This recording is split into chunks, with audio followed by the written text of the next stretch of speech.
Today was a dark day in the history of the United States Capitol. If you're a conservative, this is the most offensive concept in the world. This isn't what America is.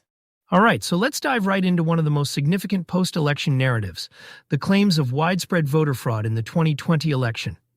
Former Attorney General Bill Barr, who, let's not forget, was appointed by Trump himself, made it crystal clear in his testimony. He said repeatedly there was absolutely no substantial evidence of large-scale fraud that could change the outcome of the election. And what really stands out to me about Barr's statements is when he said it felt like playing whack-a-mole. Can you imagine?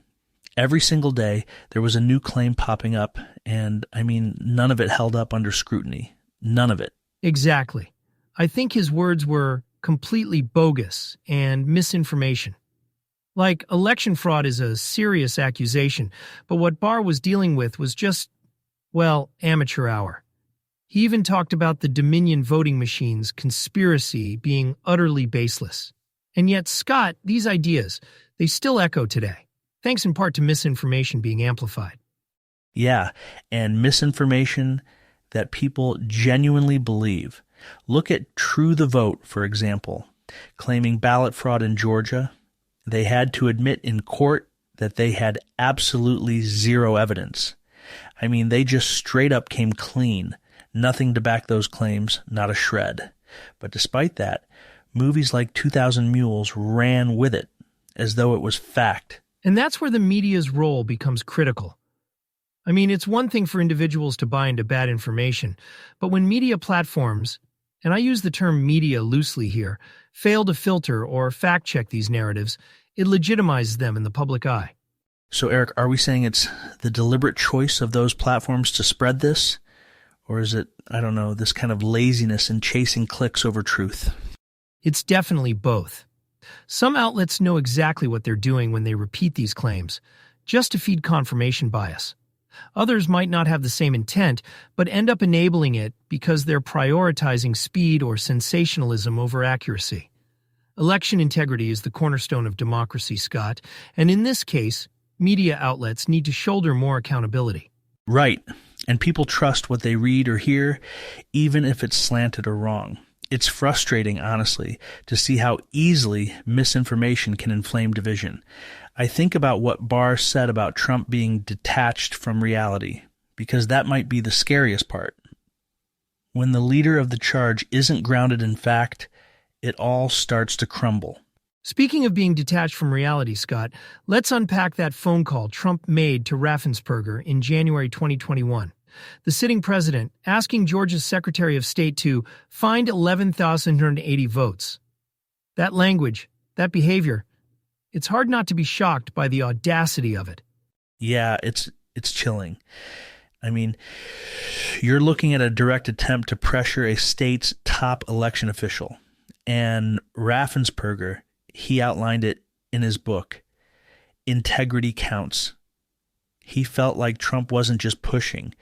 He was, in his mind, threatening him to play along. Exactly. And let's not forget, this wasn't a private matter. This call, it set off a wave of threats and harassment against Raffensperger, his family, even election workers across Georgia. It's hard to believe, but yeah, it created this ripple effect. Remember, folks thought they were acting on Trump's behalf, right? The kind of blind loyalty to a narrative, this idea that the election was stolen, it fueled people to do things they might not have ever considered otherwise. And it speaks to the larger issue here. When you have the highest office in the land calling the process into question, even baselessly, it doesn't just attack the election itself. It puts a target on the individuals upholding that process. You've read Raffensperger's account, Scott. What really stuck with you? It's the human part. He talks about the toll this took, not just professionally, but mentally, emotionally. People calling him nonstop, threatening his family. You read his words and wow, it's clear he knew standing firm wouldn't be easy, but he did it anyway. That kind of integrity is rare. It is. And while Raffensperger was standing his ground, it felt like others were exploiting that chaos, doubling down on false claims. The longer these narratives swirled, the more entrenched the division became. Exactly. And I think about those early months of 2021. You've got officials targeted, threatened, while these stories keep evolving, getting louder, more aggressive. It wasn't just about Georgia anymore. It was about democracy, about the fabric of what holds us together. Right. It's a microcosm of something much bigger. Pressure and intimidation used as tools to undermine trust in elections. And honestly, Scott, that's what makes this such a pivotal moment in history. You know, Scott, as we reflect on how trust was shaken and narratives manipulated, it makes me think of another orchestrated effort by Trump's team, the catch-and-kill strategy that Hope Hicks testified about. Hush money payments, backdoor deals. It's like something out of a political thriller, isn't it? Absolutely. And what's crazy is how central all this is to the ongoing investigation surrounding Trump. I mean, Hope's testimony highlights just how far people were willing to go to protect his image. Payments to Karen McDougal, Stormy Daniels, it goes beyond PR. It's about securing silence, leveraging influence. Right. And the legal implications there are huge, Scott. Campaign finance violations, conspiracy charges, even racketeering. David Pecker's involvement with this so-called catch-and-kill scheme, and then Cohen orchestrating payouts, it's all interconnected. And as journalists, we've seen how these types of tactics can backfire. The cover-up often becomes the bigger scandal than the initial story. Which is exactly what's happening here. Think about it. Federal probes are digging into Trump's orbit, peeling back layer after layer of questionable actions.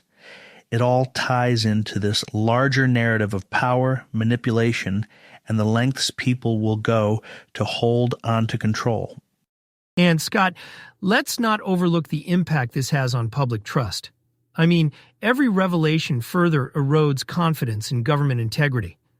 Hope Hicks's testimony, along with everything else being uncovered, has put on display just how fragile that trust can be when leaders prioritize self-preservation over transparency.